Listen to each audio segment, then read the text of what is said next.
Grand Cru Mambourg, la belle enseigne qui se voit de très loin. De près, je ne sais pas si c'est vraiment une super idée de se mettre là, mais il fallait un jour le faire, c'est une première. Je crois que ce qui est important, on en a déjà parlé lors d'un autre reportage, du fameux Mambourg avec le mont Amour. C'est quelque chose qui fait toujours son effet quand je suis au Japon et que je demande aux japonaises quelle lettre il faut enlever à Mambourg pour trouver le plus beau mot français. Et là-dessus, je rajoute derrière, avec le plus beau mot français, il faut aussi le meilleur vin. Voilà. Et c'est là que je présente, et que je présenterai certainement l'année prochaine, quand tout ça va à nouveau être un peu normal. Je présenterai surtout le Gewürztraminer Grand Cru Mambourg 2018. Alors Gewürztraminer Mambourg 2018 a encore une particularité, c'est que nous avons plusieurs parcelles dans le Mambourg et dont une parcelle qu'on appelle S, qui vient du nom du lieu-dit, hein, parce que le Mambourg c'est la colline dans son ensemble et il y a des lieux-dits spécifiques dans le Mambourg et ce lieu-dit s'appelle Steiniger Weg, le chemin de pierre, voilà. Et donc c'est une parcelle très particulière parce qu'elle est très vieille. Je pense que c'est une des plus anciennes parcelles de Gewürztraminer en Alsace. Elle a été plantée avant-guerre.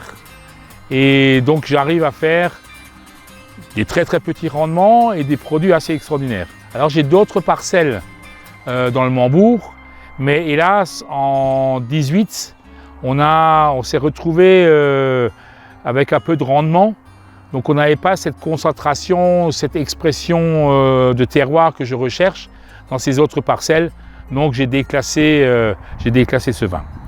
Donc il y aura dans le Gewürztraminer Mambourg 18 qu'une très petite production, hein, il y a à peu près 400 ou 500, ouais, dans les 500 bouteilles, et voilà, donc c'est tout ce qu'il y aura cette année. Donc millésime 18 en Grand Cru Mambourg.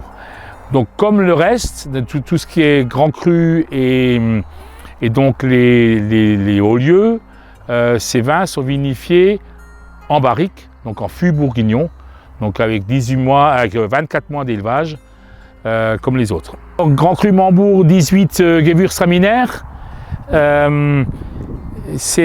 donc cette parcelle est quand même très marquée par son... Donc ce vin est très marqué par son terroir. On a quelque chose qui est pas sec, mais qui a quand même une très belle minéralité. Bon, qui a quand même les expressions classiques un petit peu du cépage, hein, le cépage est quand même présent. Et on a surtout ces notes, je dirais un petit peu d'orange sanguine, hein, surtout dans la bouche en finale, hein, on a ces amers qui sont très caractéristiques donc, à ce terroir argilo-calcaire. Terroir argilo-calcaire, comme on le voit ici, là, c'est exposé plein sud, c'est très chaud. Donc il y a une complexité, il y a un gras, il y a une largeur dans le vin qui est amenée par ce climat très solaire, hein, qu'on rencontre dans le Mambourg.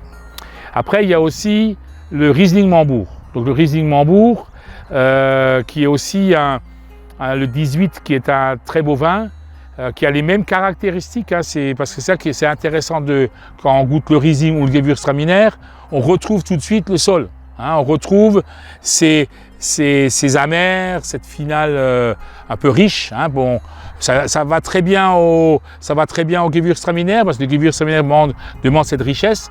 Le Riesling, c'est un peu plus compliqué. Hein, il y a quand même un peu de sucre résiduel, il y a du gras.